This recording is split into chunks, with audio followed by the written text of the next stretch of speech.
Hello everyone, నేను మీ నేరళ నిర్మల్ మాట్లాడుతున్నాను.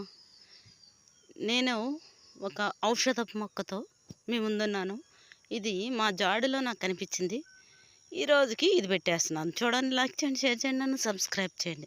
దీని యొక్క శాస్త్రీయ నామం కావాలంటే చూడండి, తప్పకుండా ప్రతి ఒక్కరూ సబ్స్క్రైబ్ చేయండి. దీని యొక్క బైనామియల్ నేమ్ అంటే శాస్త్రీయ నామం వచ్చి చిన్న ఓక్సిడెంటాలిస్.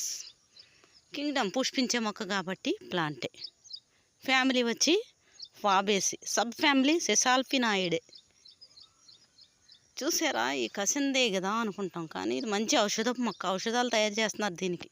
దగ్గుకి, జ్వరానికి, కీళ్ళ నొప్పులకి ఇలా తయారు చేస్తున్నారు. కానీ మీరు దీన్ని ఆకులు కూర వండుకొని తింటారేమో. దేన్ని కూడా డాక్టర్ సలహా లేకుండా తినకూడదు. ఔషధాలు తయారు చేసిన తర్వాత డాక్టర్ సలహాతో మనం మందులు వాడతాం. అది వేరు, ఇది వేరు.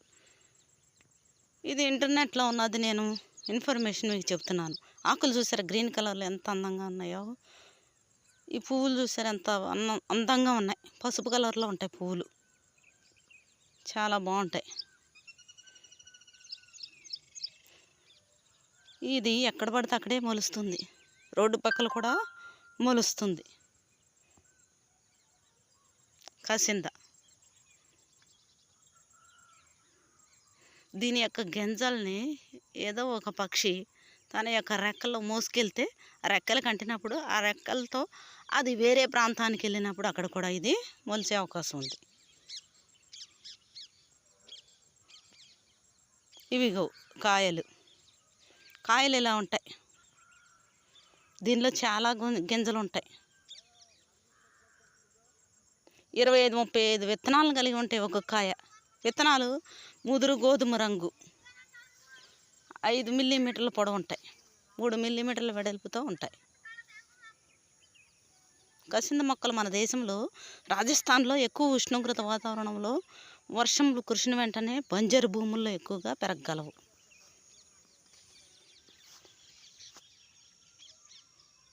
కాండం ఎలా ఉంది, కొంచెం ఎరుపు రంగులో ఉంది చూసారా.